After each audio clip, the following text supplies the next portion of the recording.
I'd like to call the meeting to order and recognize that we're on the traditional territory of the Snuneymuxw people. And before we start, I'd also like to recognize that this October, British Columbia is celebrating the 28th year of Foster Family Month. Time to celebrate fostering and recognize the contribution foster families make in our communities, in our schools, and in the lives of children, youth, and families. Foster Family Month, the month of October. And are there any objections to accepting or any additions to the agenda? Hearing none. Any deletions to the agenda? Hearing none. Any changes in order? Hearing none. Any objection to the approval of the agenda? Hearing none. Any objection to approval of the minutes? We just need a motion of the minutes of the education. Yes. A motion for to accept the minutes. Trustee Brennan, seconded by Trustee Ray, that the minutes from the Education Committee meeting held September 5th, 2018 be approved. All in favor? And presentations, Assistant Superintendent Gray.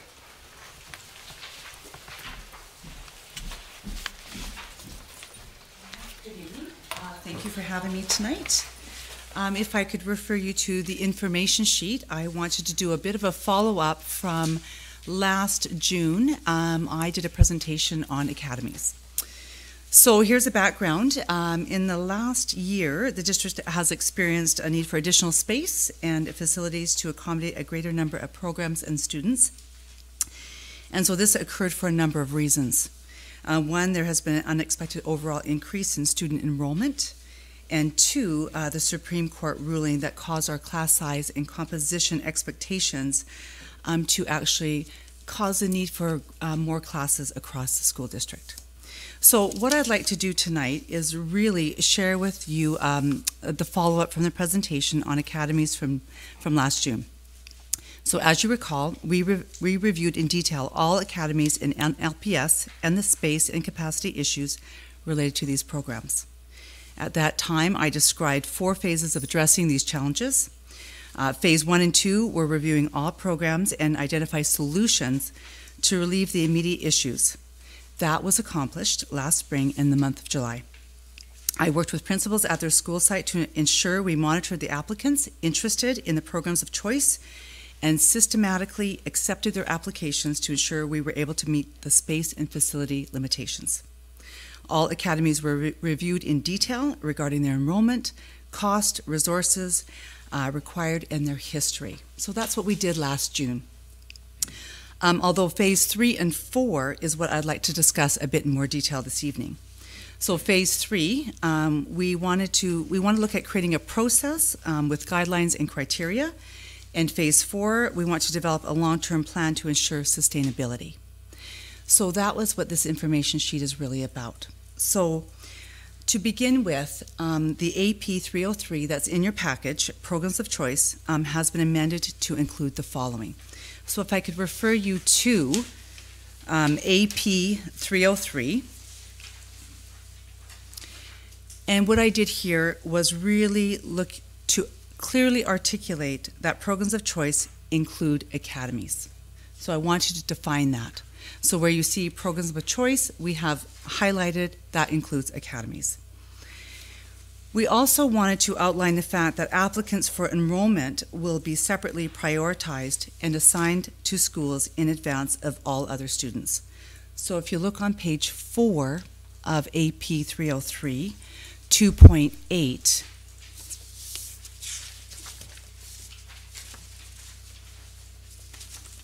it indicates very clearly that programs of choice and academies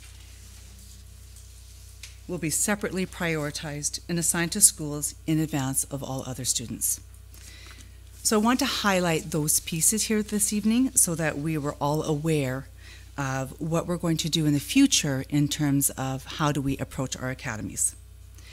In addition, we want to identify that any students who are indeed billeted within our district will be considered non-school district students. So I want to point out on page 4, 2.5.3 is where we identify billeted students, that they are non-catchment, non-district students. So that was kind of our first approach. And the first approach is really to make this AP very clear so that we know how to address the issues around space in the future. Do you have any questions before I move on? Okay. I just have a question on the billeting. Does that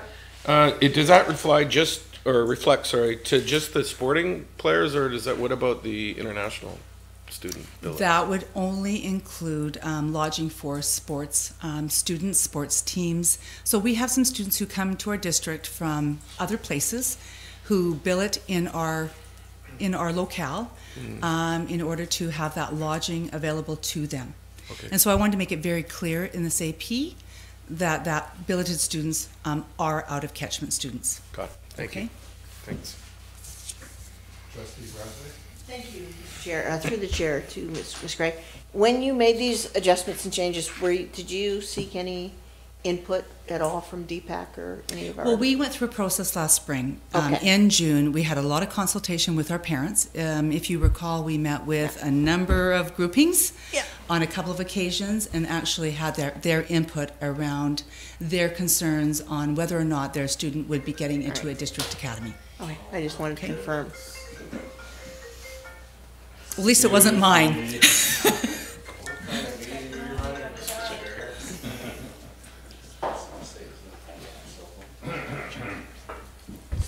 Sorry about that. Not a problem at all. So that was our part of our first act around phase 3 in terms of how do we work toward making it clear around our process around academies and schools of, programs of choice. So that was the amendments made here. Okay. And then if you look on page, sorry. So just following up a little bit on Trustee Ray, so then do we count, the international students came up during the last time, and I'd like to avoid having them become a lightning rod issue. And so do we count them then as in-catchment students that are then dealt with long-term projections through our international program? Yes, I would see them as continuing students. So when you look at the AP, you'll see continuing students. They would be students who are part of our system already. Okay. Okay. Thanks. That's it for now. Very good question. So on the information sheet on page 2, I've really just discussed on the 1, 2, 3 at the bottom of the page, the first step, which was revising our AP on student registration and school choice, just to be a little bit more clear for our parents and our community with regard to when we accept our students, who they are, and just add that clarity. The second part is to really look at how do we create district standards for each of our programs of choice, inclusive of our academies, that will support the principles and procedures as stated in AP 303. So that will be our next steps in terms of working with all of our schools, our principals, in terms of how do we create school policies that are going to allow the seats in the academy to be opened for all and not just in catchment students. So we really need to create some district standards around that piece. And so at this point, it's early in the year, we have plenty of time to create those school policies and procedures on how do we create those standards. And so I'll be working with all of those school-based principals and vice principals who have academies in our system right now. Can I have a quick follow-up? And then Trustee Higginson. Thanks. Just on that, because I noted on page 2 of the policy, 1.3, the change, one of the things that was added was in accordance with the school policies and procedures for the specific program. It used to read in accordance with the policies and procedures for these programs, and you've added with the school policies and procedures for the specific program. So my understanding was that one of the things that was going to happen with the academies, and you can correct me if I misunderstood, was that we were going to try to come up with some district-wide standards because there was so much variance amongst them. But then on here, when we've actually changed it to say school, to me that kind of was a red flag in the sense of that seems to me that there's going to be a lot of school-based ability to create those as opposed to the direction that we were hoping or that I had understood that we were going to go to. I think where it's, to read it here is around those district standards wouldn't be that they'd all be the same, but rather we work toward the registration process that would be very helpful in terms of being clearly understood, similar timelines, how does the process look, and that if you are a program of choice, that you will have that prioritized advanced entry. Okay. Okay? Yep. Thank you. And then I think lastly, as we look toward the future, I think that we'll be looking at if there's any other related recommendations to the board. We'd want to bring those forward in the spring of 2019. So we have done probably just some tweaking.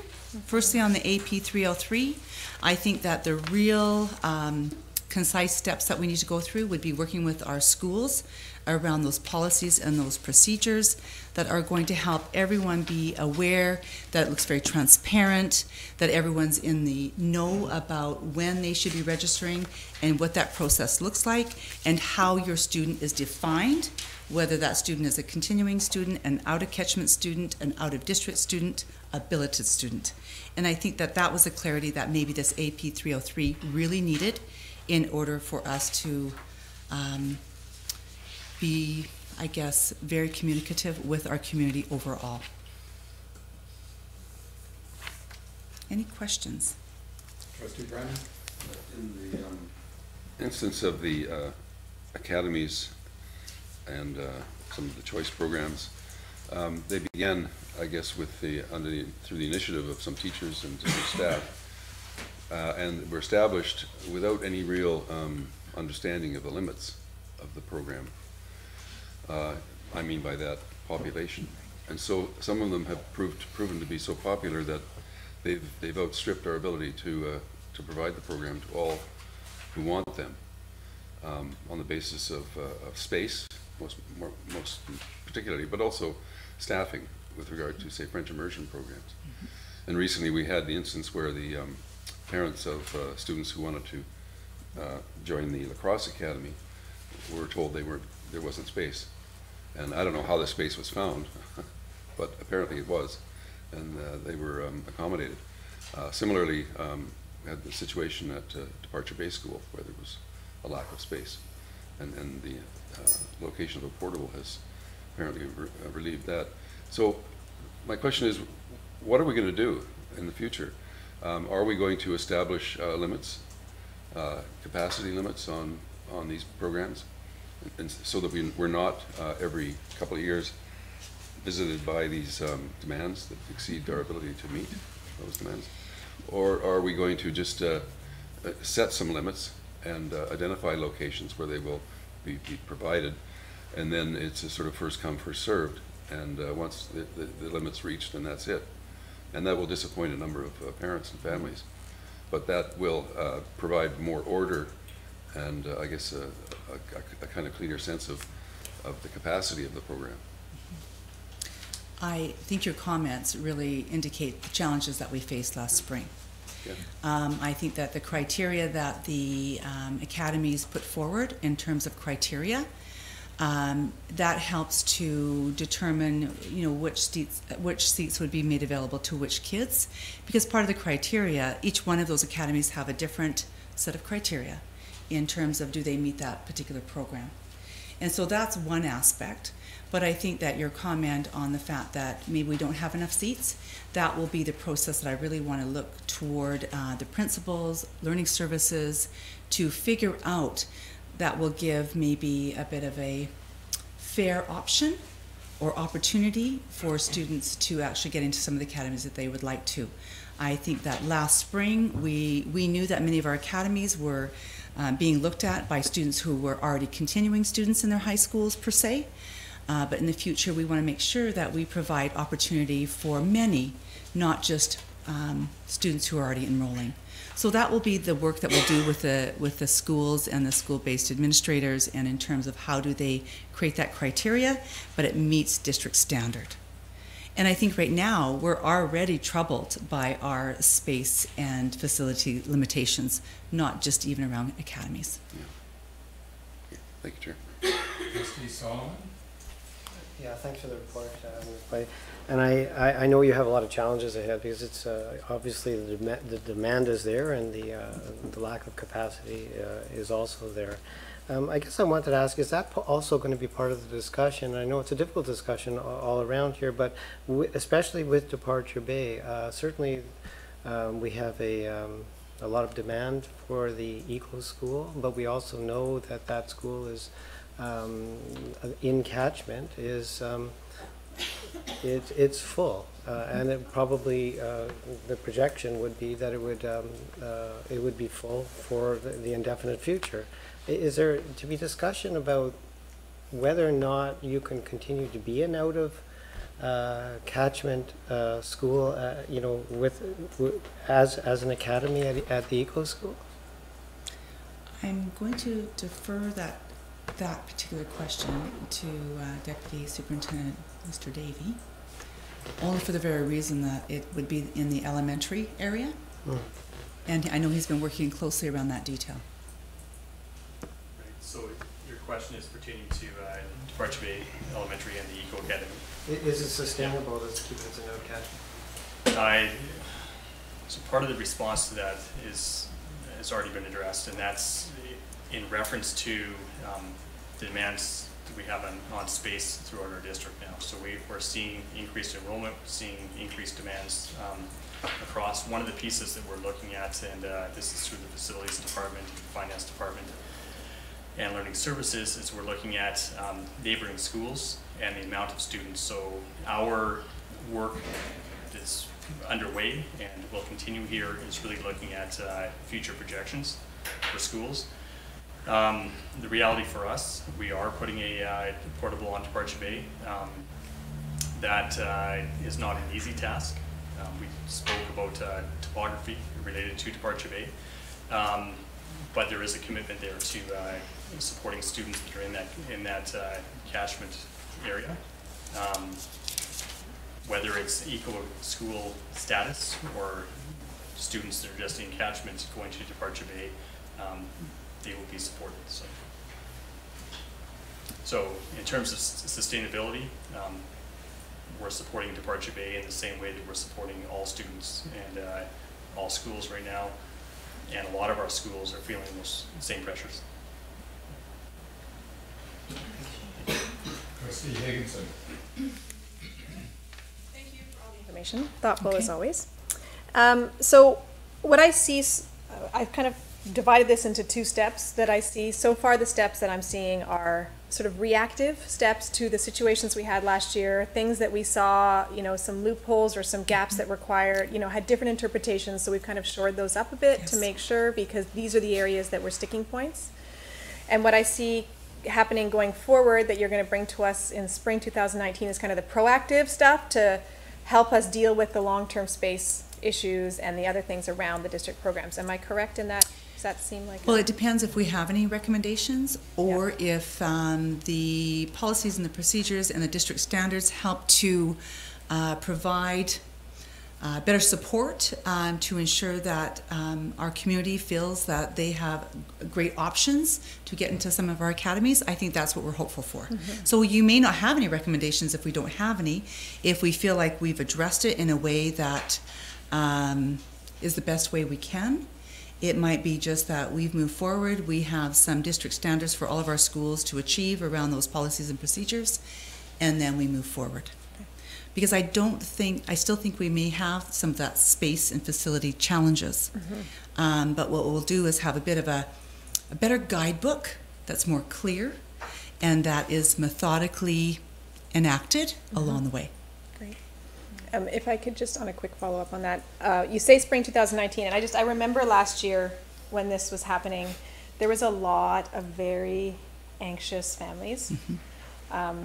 And, you know, we sit and deal with these on these, you know, words on paper. And I know we never forget this, but if it could be early spring 2019 so that families really know what the lay of the land is early on and are able to, you know, navigate that system, I think that would make people feel a little bit less anxious and avoid having those months of wait.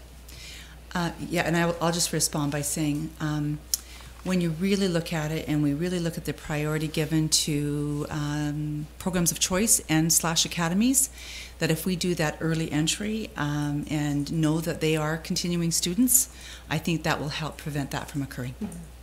Thank you. Can I, Yes. over the last number of years, of course, for reasons that Ms. Gray mentioned, the landscape changed quite quickly. So we had students crossing boundaries all the time, and many of our schools have a good number of out-of-catchment students in them. What we've tried to do this year is accommodate all of the siblings of those students that are in those programs, and we'll continue to do that. But we have a policy that suggests an order of operations, right? In catchment, out-of-catchment siblings, and then out-of-catchment students. All we've done today is add the academies to that, right? So this will come out in a long-term facilities plan that we will embark on in the not too distant future, and will include things like international students and academies and the like. But we're full, and that's a real challenge. And we're still committed to honoring particularly siblings who are out of catchment, and that's why we put a portable at Departure Bay, right? And so I think we accommodated this year all of the out of catchment siblings. Good stuff. So, anyone else? Thank you, Ms. Gray. Thank you. And Deputy Superintendent Davey.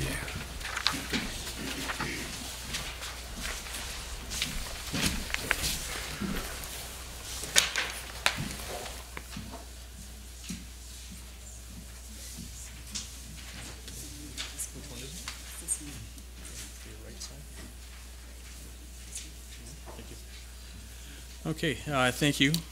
Through the chair, it's my pleasure to be able to speak to you this evening about graduation strategies that we have in place through the Department of Learning Services. And I'm just going to let you know that this presentation is a compilation of work, and I give credit to the team sitting behind you here in terms of putting this together, and you'll see why in a moment. So what we have here is that there was a board motion, and that's what we are addressing this evening, that the Board of Education of School District 68 requests staff to present at the October Education Committee a report on various strategies in place to improve all graduation rates in the district. And with that, I'll just add that certainly, as we're aware, when Superintendent Saywell was appointed to his position, one of his first orders of business was to make a proclamation or a statement that clearly outlined this as our number one priority is in terms of graduation rates, and specifically graduation rates for Aboriginal students and vulnerable learners within our community here. So you'll see evidence of that throughout our presentation.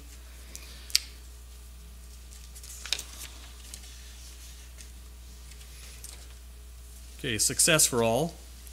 I think the important piece here is that what we're looking at is that every student and everything we do in supporting those students throughout their entire career with us, right from Strong Start, moving through to graduation.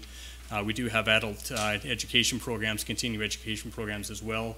Everything we do is tied into dignity, purpose, and options. And that's really, as Assistant Superintendent Gray was speaking about, that's also about choice and student success. This is where I'm speaking of the next slide and the great input here. So what we have here is we have a caricature. So I'm going to let you know a little bit about this. What we have before you today is a Bitmoji. And affectionately, this afternoon, Dr. Esslinger came up with the Timbit. So, great. Thank you.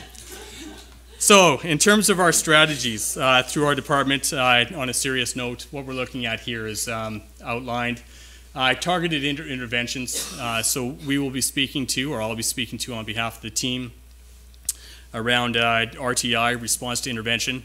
But targeted interventions are very important. We have specific strategies that have been identified both at the secondary and elementary level. In September, you had a presentation from the team, and specifically within that, there was a connection being made between safe, caring, inclusive schools and that of the work that's the priority work for our department. Cross-Departmental Collaborations is another area that's very important, and we believe strongly that will contribute to increased graduation rates and data analytics. And I'll speak to each of those points in brief here in a few moments.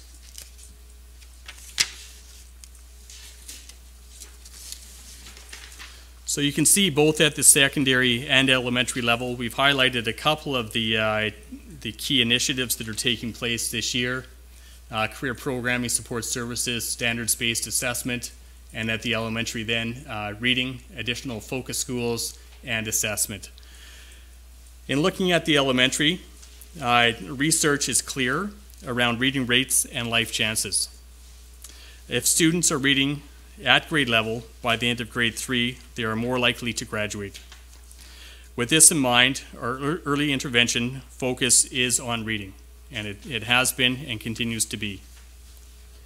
The Focus School Initiative has been successful in both raising reading rates and closing the gap between our Aboriginal learners and non-Aboriginal learners. And that's research. Assistant Superintendent Tate has presented to the Education Committee in the past, and that really helped us drive our initiative going forward to add more focus schools.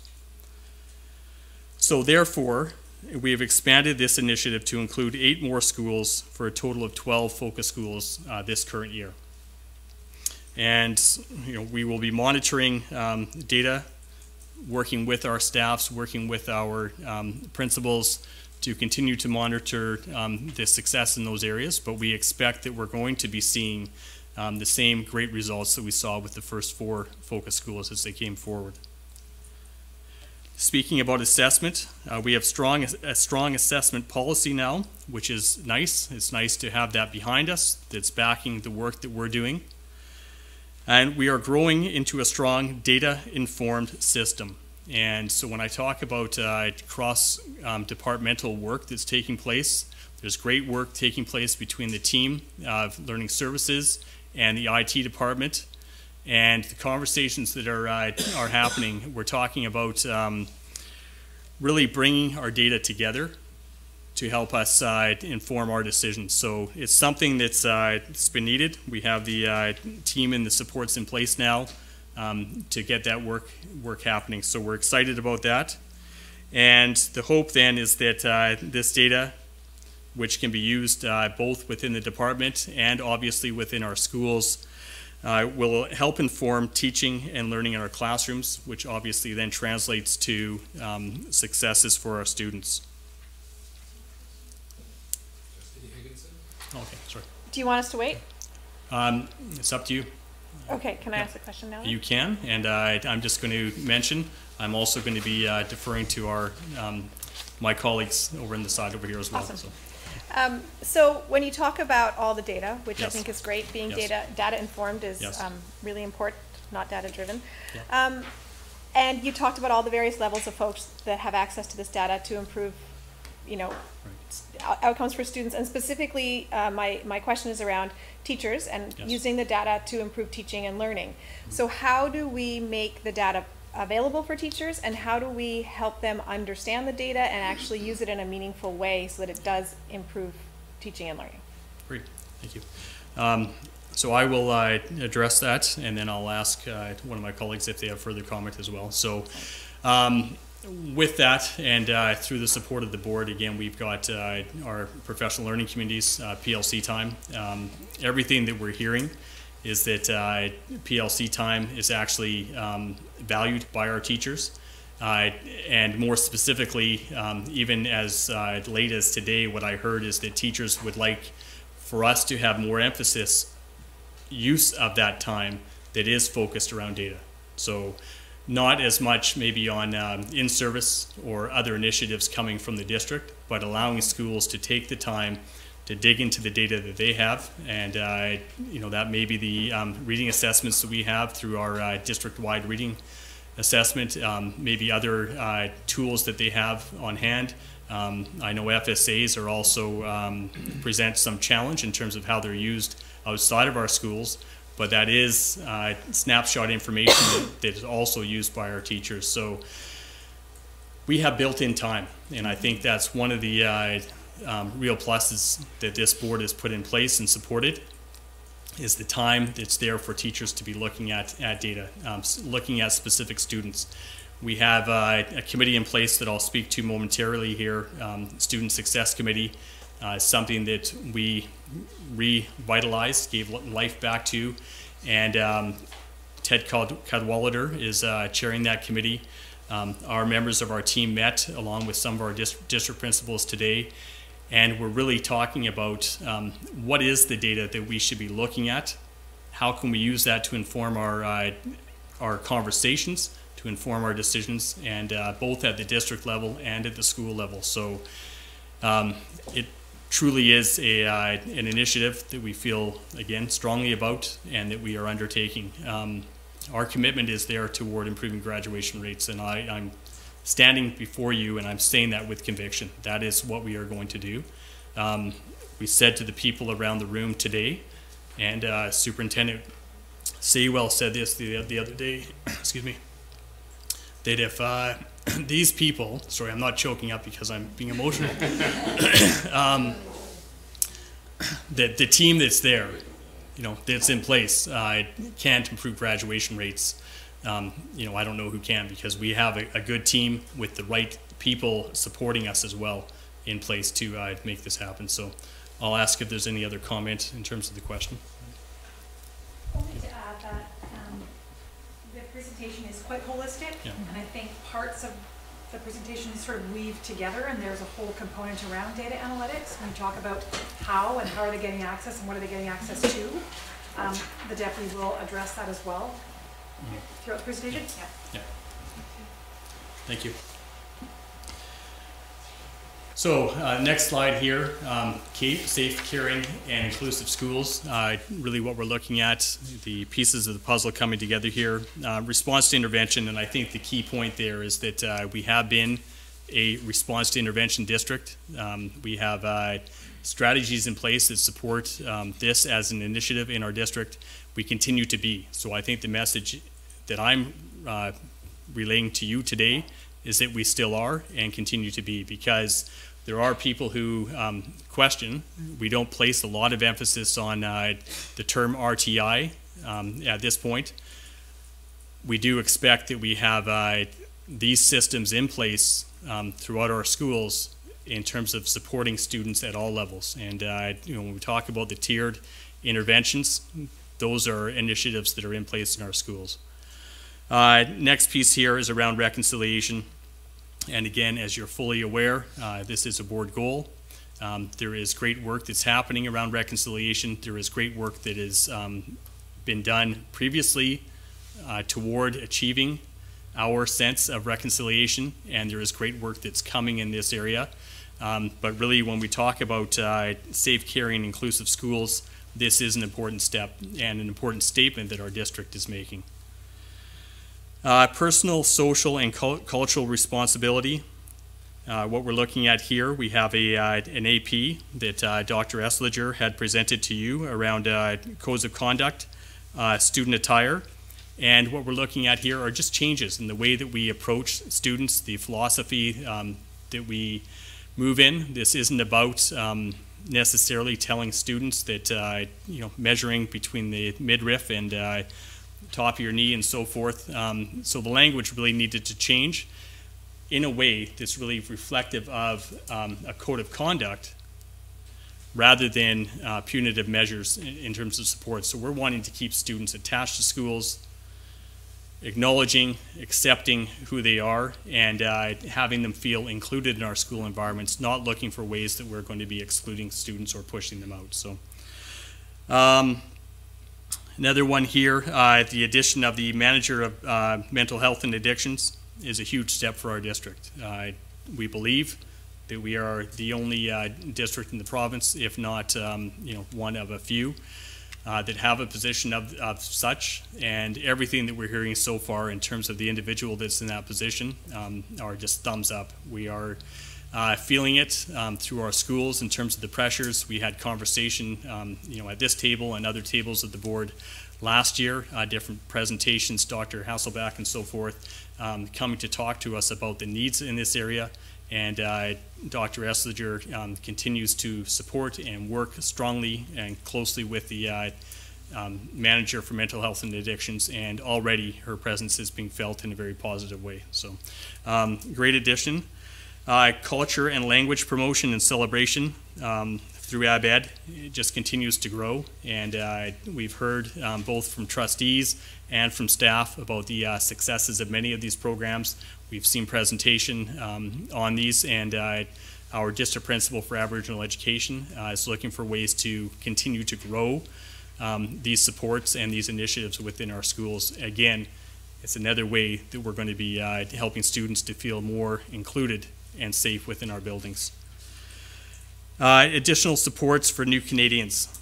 So we have put in place more English language learner supports, ELL supports. We have our department through John Cunyon's department working with ELL, and really what we're looking at is not necessarily as we put in place a couple of years ago where we had a classroom, as you're fully aware, a classroom for our newcomers to welcome them to Canada, to climatize them to Canadian life. Students are fully integrating into our schools now, and we have more supports for these newcomers coming into our schools, into the classroom, supporting our teachers. Again, a way to make people feel more included in our school settings. Finally, on this piece here, educative, preventative, and restorative. Everything that we do in terms of our language, our philosophy, is about these three areas here. We always want to be educating our students. We always want to look for strategies that are going to be preventative in nature and restorative. We're not looking for ways to exclude students, to have them removed from our schools. We want them in our schools. And I think that's a really important shift in philosophy of how we do things. So we have great partners through our community, RCMP, MCFD, Child and Youth Mental Health, the wellness centers, just as examples of great partnerships that we have formed. And there are many more. I spoke about cross-departmental collaborations. You've heard over the last couple of years, particularly with the work with the restored language for the collective agreement in place about the work and the direction Learning Services and Human Resources is taking. We have a lot of initiatives, and again, it's cross-departmental work around onboarding, looking at hiring, looking at retention initiatives, going to fairs to hire teachers. You've heard about the number of teachers that we've had in our system here, but we are supporting our teachers through mentorship programs, continual coaching. We're having conversations around evaluation, around how we can assist our teachers in areas that they can grow in. So this is work that's taking place cross-departmentally so that we can have strength within our teaching force and also within our schools supporting students. Facilities, there was a question that came up when Assistant Superintendent Gray was talking about the choice schools and academies. Facilities continue to be, and we're in a very positive state. If you saw me a few weeks back speaking about Departure Bay, it's a very positive situation that our school district is in. We are growing as a district.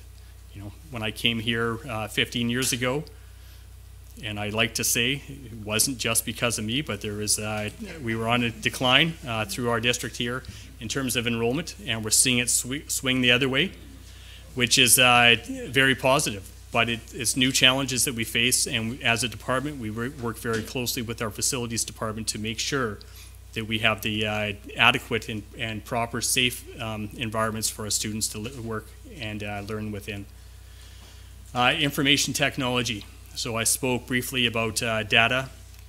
Again, we've got an initiative underway with the IT department around data analytics, and we are working closely to both inform the work that we're doing, but also looking for ways that as a system we can better access data and be looking at that.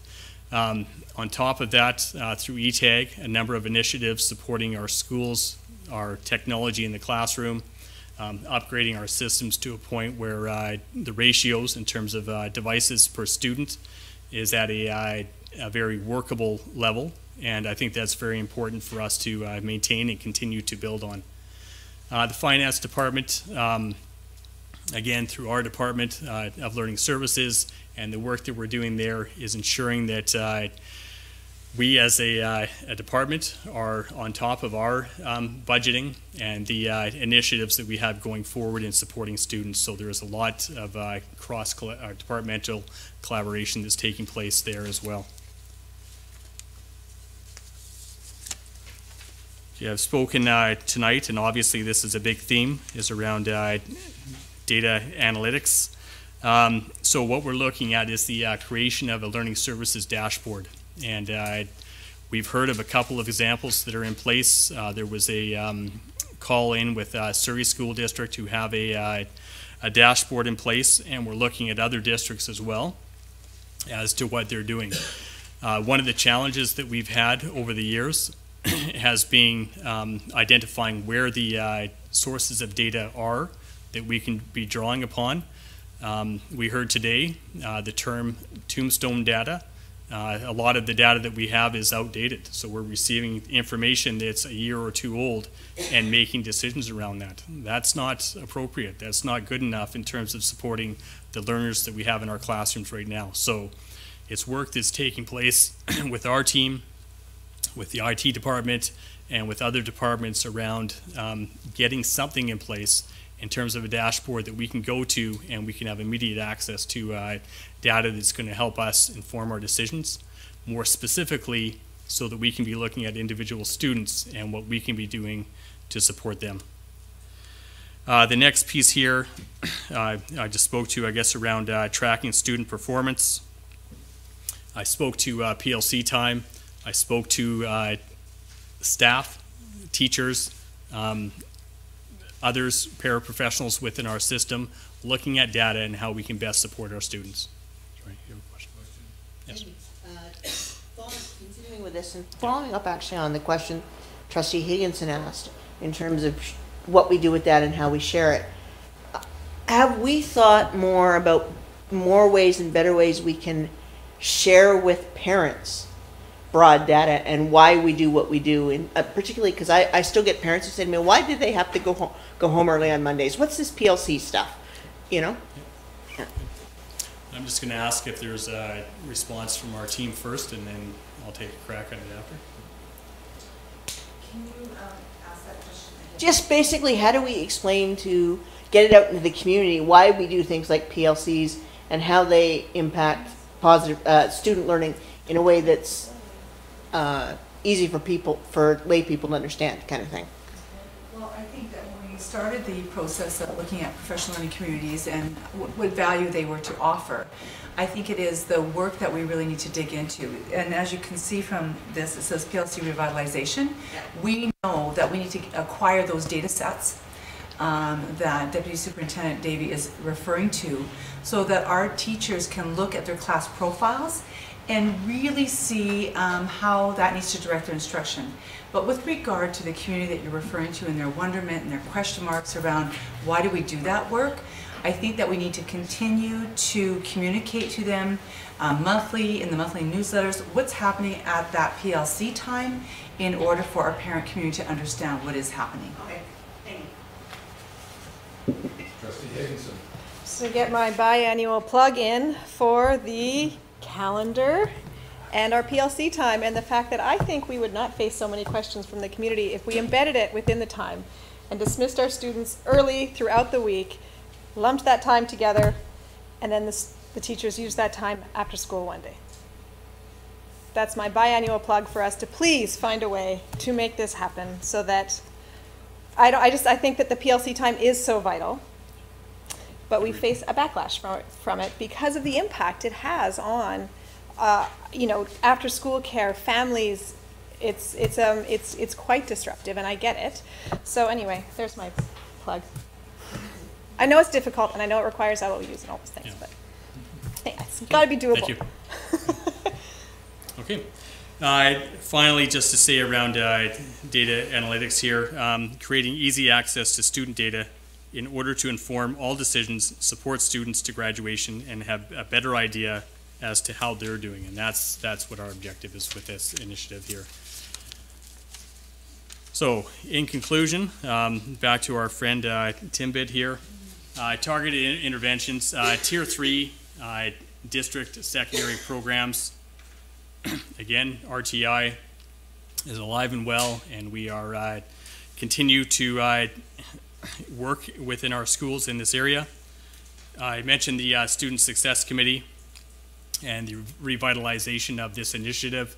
I think that the conversations that are underway are going to allow us to move in a very positive direction around graduation rates, graduation success, and teacher coordinators. And this is important as well, as we are moving through a system that is seeing increases in enrollment as we went through a phase.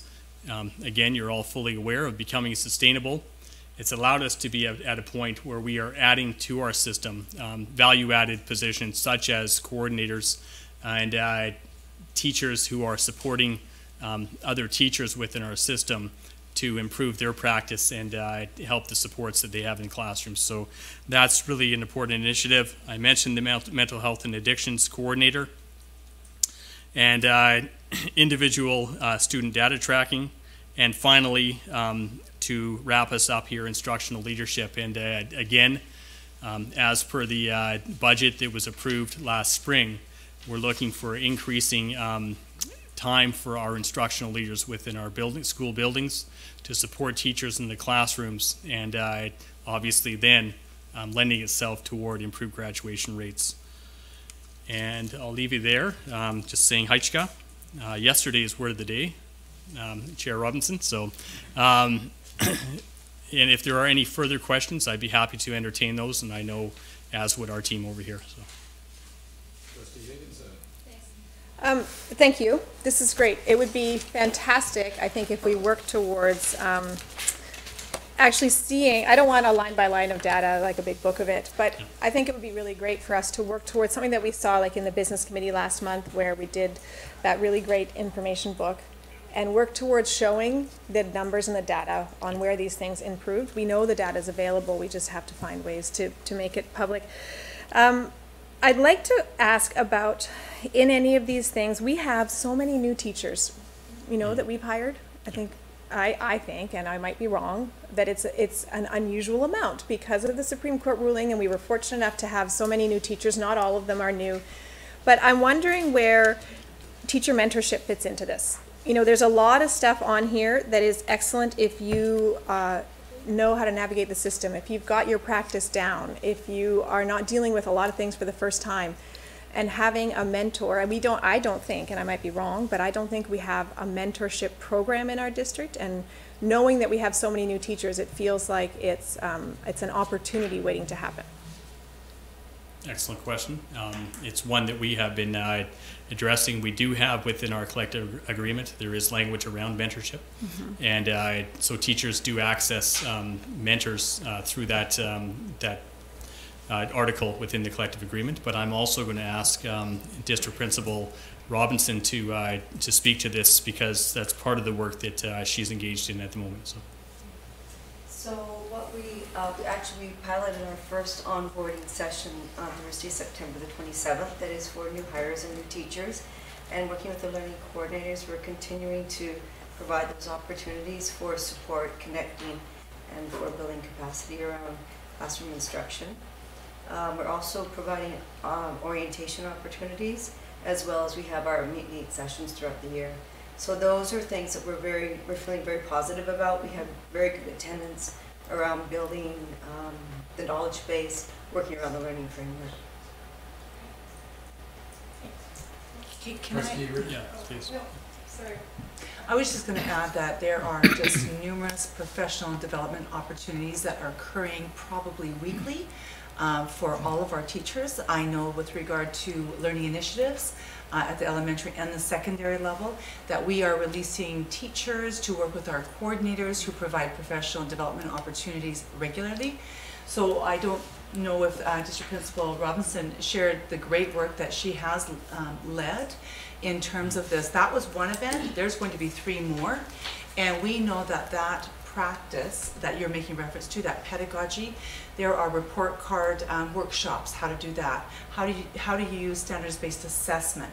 So even in the last month, there has been probably an in-service at every one of our schools related to the work that we're doing around building their professional capacity. Thank you. Can I just add briefly that we're also part of the BCTF peer support program for the first time? Okay. So that's important as well. Thank you. Trustee Ray. Thank you. That kind of answers my question. My question through the chair to the NDTA rep is, does the union have a mentorship support program that the union supports and puts on as well? Because I think it would be great if the district did it and the union did it and worked together towards something like that. I'm hopeful that that's the direction that we're heading as well. In terms of what we offer for mentorship, we have something called professional learning partnerships through the NDTA. And so a teacher and a partner can apply for 2 release days each or 4 half days in order to observe in classrooms and collaborate around their practice. And so I encourage new teachers to apply to that program with a more experienced teacher as their partner.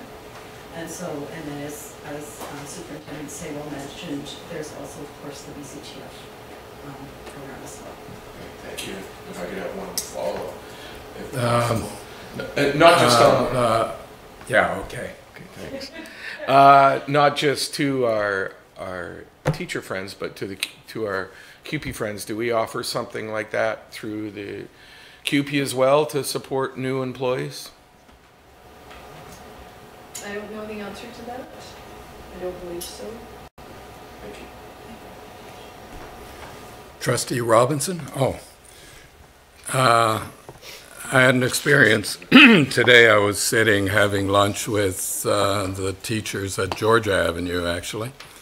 There were 5 of us sitting around the table, and I experienced a more mature teacher talking to a K1 teacher who is relatively new, if not her first year. She's pretty new. And they were talking about preparing for parent-teacher meetings. And I found myself saying, as a trustee, it felt so good to see this mentorship happening just in the lunchroom. And I know a lot of it happens in the lunchroom, but it led me to wonder if there wasn't some way with PLCs for teachers, say those 2 teachers, to say, can we just go into a classroom, leave the PLC going, and let us use this PLC time? Anyway, the whole mentorship thing, because we've got a whole lot of well-experienced teachers coming from the Lower Mainland.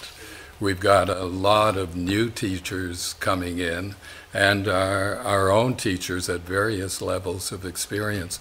That's a melting pot with a lot of power and energy if we can get them connected. Do you like That organic mentorship that you speak of occurs all the time. Yeah, oh yeah. I mean, the NETA, BCTF, they talk about their professional responsibility in supporting their fellow colleagues, right? We also have a program very similar to what the NETA is mentioning around their partnerships. We also provide release time for mentorship and have had for years and years, and we still do that. We also have a joint Pro-D committee that has a multitude of diverse stakeholders on it, which is Nutsmut Tadalat, and one of their sort of their purpose is around professional learning, effective professional learning, and has been grappling with the topic of mentorship, coaching, orientation, onboarding for the past year, and will continue to do that moving forward as well. Yeah, that satisfies me for sure, and I knew of most of that going on, but we can't have too much. We've got such a rich group of teachers at this point, and with smaller class size and composition, there's a lot of power here, and anything we can do to get cross-fertilization, I think, would be very exciting. Well, and anything, again, that's going to help our students to be successful. Yeah. Anyone else? That's great. Thank you.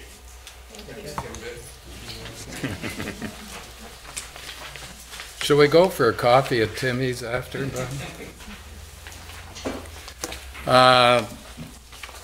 Who is up next? Executive Director of Communications, Mr. Burgos. We're not doing reconciliation. Whoops. We can do it. I can do it afterwards. Oh, he's got the headset on again. Sorry about that. Trustee Higginson, the Reconciliation Committee.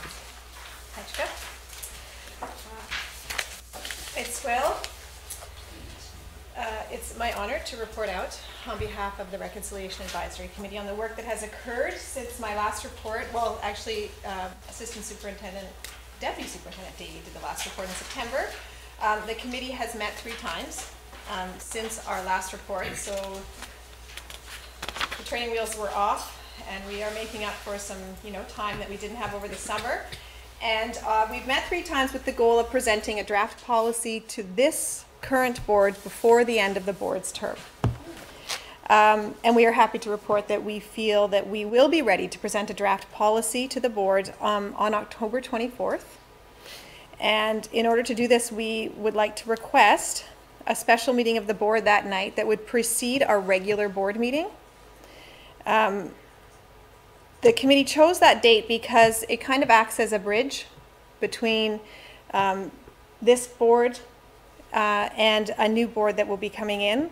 We recognize that it was this board that made the move to put reconciliation in as a goal, and created the advisory committee to make the draft policy, but it will be the next board that continues on the work. So we wanted to bring the draft policy forward to the current board for review, and have it then be put out to community consultation and carried to completion, and the work will be then continued under the next board, who will be overseeing the implementation of it. Part of the presentation on October 24th will involve a history of the project, an explanation of the draft policy, and a proposed set of criteria for proper community-based consultation based on recommendations from the committee. And the reason that the committee is requesting that we do this in a special board meeting that would precede the regular board meeting is because we remember I don't know if my colleagues remember the presentation, it was about maybe it was a year ago, where we reported out on the blanket ceremony. And it was this really beautiful, moving part of our meeting that we had. I think it was actually this meeting a year ago. And everybody was quite moved by the presentation. It was done in a culturally significant and appropriate way and respectful. And that was part of the regular education committee meeting. And then that presentation ended, and we had to all kind of shift gears into, I think, hearing about FSAs or something. It just didn't feel it was a difficult process. So what the committee is requesting is that we would hold a special board meeting from 5 to 7 that night. It would require us to push our regular closed up a little bit, and then the regular board meeting that would happen would be from 7 o'clock onwards. Many of our board meetings are shorter in time because much of the work happens in the committee. So we request that of the board, and I put that out for consideration to the committee. And then the policy, you're not passing anything, it's just accepting it as a draft to be put out to consultation. So there's lots of room lots of room for community interpretation of it. And we are honored and grateful for the time that you have allowed us to do the work together. And I will Heitzepka to everyone, and I'm open to questions. Bill's here. Lots of people on the committee are actually here. So, any questions? Well, Trustee I don't have a Brown. problem with that as an individual trustee. Sorry? I don't have a problem with changing the order of things to accommodate the reconciliation report. Sounds good. no, I don't think it was just we wanted to make the request and make sure, because the formal motion would then go to the board. And Yeah, we would change exactly. it out of the bus anyway, so Right. it's making sure that people are going to be okay with it when the invitations start going out and aren't blindsided. We just want everybody to be aware. And I don't know if my reconciliation committee colleagues have anything they'd like to add. Jamie sits on the committee with us. Tim Davey, anyone? Okay. You good? Done like dinner. Done like dinner. Sorry? Thank you. So we'll work with Karen on getting calendar invites out and making sure that it's on the community calendar as well, so that people are aware. And also making sure that candidates are aware, so that they usually come to that meeting anyway, but the times will be different than they may have in their calendars now. So thanks, everyone. They won't be candidates. Yeah. Well, we'll make sure the candidates now know, because some of them, hopefully, will be elected, so they can mark it in their calendars. So, thank you, everyone. Heitzepka. Trustee Bargos. Communications Director Bargos. You got a promotion, Dale. Yeah. Now he gets the big money.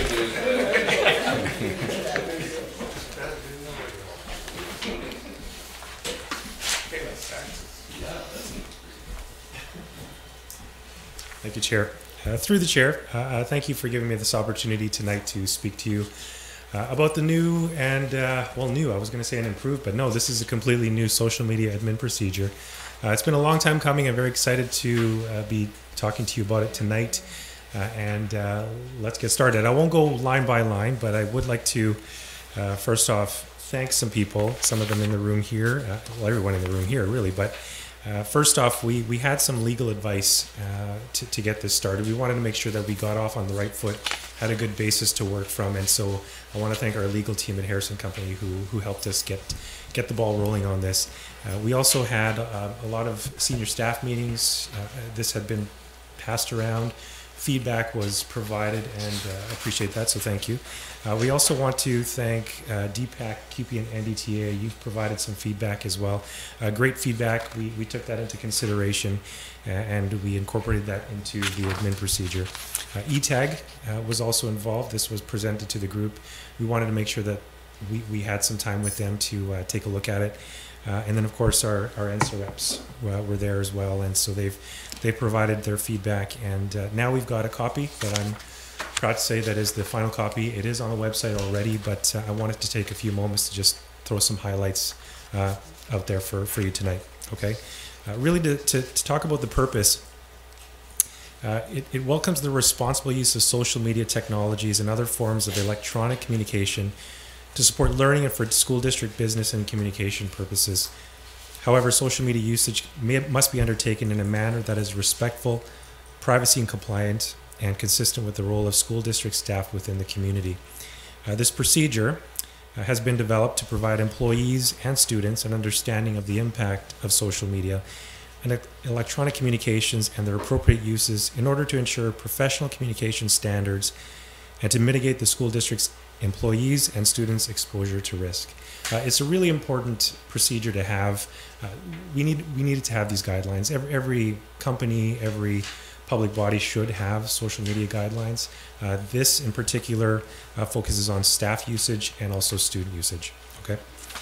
Moving forward, like I said, it clarifies employee and student responsibilities when posting material online and exchanging electronic communications with students, parents, and co-workers. That's also an important one too, because there are a lot of staff out there that do communicate with parents through social media. So we wanted to make sure that we had some guidelines for that.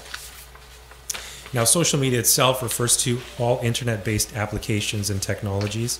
It's also the exchange of sharing of information, opinions, commentary, personal messages, and other generated content.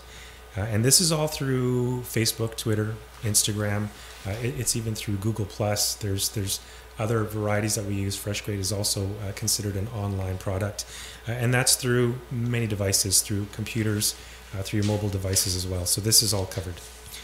If you go to page 2, I'm just going really quickly here. Please ask questions and stop me if you want. The responsibility of employees, that first paragraph there, 3.1. Employees are responsible for their electronic communications and for any content that they publish online, whether it is under the employee's own name, an alias, or is anonymous, and must ensure it complies with applicable laws, this administrative procedure, and professional standards of conduct, including those of the Ministry of Education, BCSTA, CUPE, and the Teacher Regulation Branch. That's an important one because we want to make sure that social media is being used properly within the districts by all staff, but then also on their own accounts as well, because they are, in essence, members of the school district and are portrayed in that way in the community.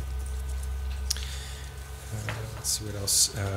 What is inappropriate? So 4.2, what is inappropriate in the workplace is also inappropriate online, and when expressed in other electronic communications, including criticizing students, employees, parents, or the school district. That's another important piece that we wanted to make sure that we had in there. Moving forward, 4.4 on page 3. There's mention of copyright and fair use guidelines. We want to make sure as a public body that we continue proper practice of copyright and fair use, because that is important. We as a public body are fortunate enough to use content out there for our own purposes, whether it is for educational or for work purposes. However, there are public, or rather private organizations out there that if you wanted to use a song, for example, from a certain band, you're not allowed to do that. The school district, we are fortunate, like I said, that we can use that, but we have to make sure that we respect that. 4.5, when posting online content, employees should not speak on behalf of the school district. That's also an important one. I mentioned a little bit of that already. Moving on, page 4, I've highlighted a few of these and I just wanted to take a little bit of time on this page. At 5.2, communications with students and parents through social media and through other electronic communications must be formal, courteous, respectful, and relevant to school-related matters. We don't want to get into a back and forth with parents online. That's not what we do, or with students as well, yes. 5.3, only school district authorized social media tools are to be used for online communication with students and parents. We have schools out there, well, we as a district have Facebook, Twitter, Instagram. We have our social media coverage there. We've got our app. There's a few different ways that we connect with the parents at home. And then some schools also have their own Twitter or Facebook pages as well. Instagram is another popular one. 5.5, all professional social media sites are to be maintained by a school administrator or supervisor or a school district employee delegated by that school administrator or supervisor. That responsibility is not to be delegated to a parent, volunteer, or to a student. I think that's a given, and that's how we are doing it right now and today, but of course it's nice to have in the admin procedure. Official school district social media account login credentials. This is important because it may be managed by one staff member right now, but as you know, people move around, and so we want to make sure that we have the credentials maybe stored in the office so that we can have somebody else take over that account at that school, and it doesn't follow that person to the other school. Okay. 5.6, the school district is not responsible for social media accounts established and maintained by school or district parent advisory councils. The PACs are very good. They have their own Facebook pages, for example, and some of them are very robust and they're used quite regularly, and that's good to see. Yeah, it is. So continue that. School district reserves the right to remove, disable, and provide feedback regarding professional social media sites. This on our sites right now, there's a statement somewhere on our profiles where it says if there is conversation that is not respectful in nature, we have the authority to remove that. And having this in the admin procedure is important so that we can continue that practice and so that we have it in writing. Number 6, general standard code of conduct, and this is for students. We wanted to include students on this because they are, I'll say, big users of social media right now, and we wanted to make sure that they are covered under these guidelines. A lot of this is already taught in the classroom, I should point out, but it's really important that we have these in the admin procedures. So for example, it's 6.1, online activities related to school are an extension of the classroom and subject to all school district expectations. Student online behavior should reflect their school and or school district's code of conduct. So we wanted to refer them back to that school code of conduct where there's more information and of course those conversations in the classroom are being had. At 6.2, students should report any content or behavior through school-related social media that is not suitable for the school environment. I'm happy to say that that's happening already. I've got even my kids, not to point them out, but they go, "Hey Dad, have you seen this?" And it's nice for us to know because we want to make sure that we can take care of that immediately. And so again, that's what I wanted to include in the social media admin procedure. On the next page, in the last page, 6.3, students should consider the potential consequences of what they post online. This is one of those teaching moments that they have in the classroom right now. What a lot of people are not realizing today is that what goes online stays online forever. And that's hard to scrub. You cannot get rid of it unless you have millions and millions of dollars. That is not something that we have and not something that we do, so we want to teach them before we get to that point. And so having this in the admin procedure is very important. And lastly, 6.4, students should be safe online. Again, one of those really important pieces that we teach in the classroom, and we want to continue that as well. And that's it. Thanks, Jeff. Thanks. Trustee Solomon. I think this is great. Thank you for doing that. I guess I have a question, and I'll throw the follow-up in as well at the same time. But does every district have a admin procedure with respect to social media? No, great question. Thank you, Trustee Solomon.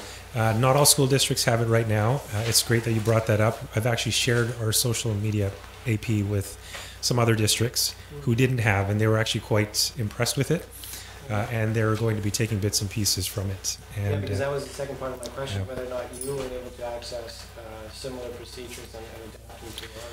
I did a little research online. There are some districts out there that do have procedures.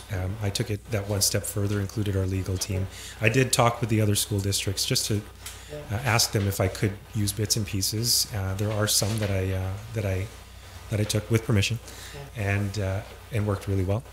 But again, there are some there's a lot of other ones that don't. So it is important that we do have this in place. Oh, this is excellent. Thank you. Thank you. Trustee Higginson. So I know that you talk about, forms of communication with families or parents, and that there's certain apps and stuff that are approved for use. And I'm sure that most people are using those, but so I guess my question is, how are we going to inform people now with this in place? You said it's been in place, so maybe we've already done this. And how will we support necessary transitions for people? Like if they're using a different app, or if they're using, We can do it in a number of ways. So first off, the principals have already had this, I would say for a couple of weeks now. They've taken a look at it. I've invited them to share it with their staff. I think these are one of those pieces that we can have in the classroom if need be. There's already been a lot of questions that we received from schools or from teachers or from principals just asking, can we do this? Can we use Facebook? Can we have a closed page for parents, that sort of thing. So I've provided as much direction as I can before the AP.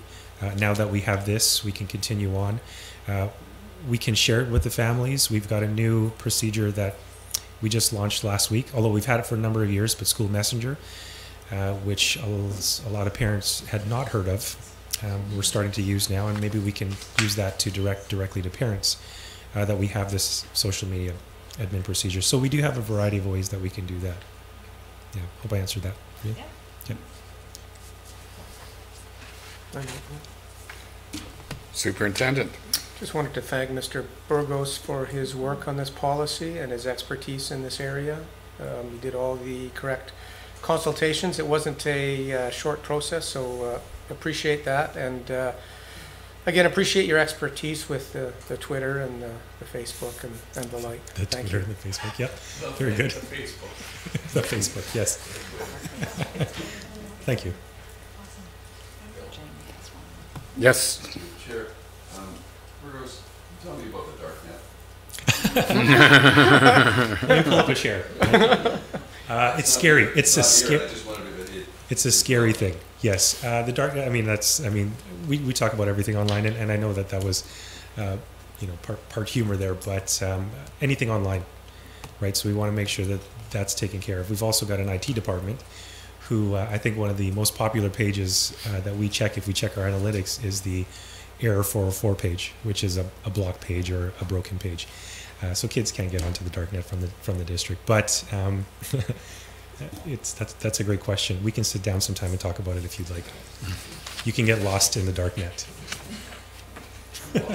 Yes, right. I'm the spotlight net. Yeah. Don't know what I'm doing. Thank you. That's it? Good. Thank you. Hi, Chair. Thank you. No correspondence referred from the regular board meeting. No unfinished business. No new business. And we have a question period. Do we have any questions? Would someone like to move we adjourn? Oh, there's all kinds of people. Trustee Brennan.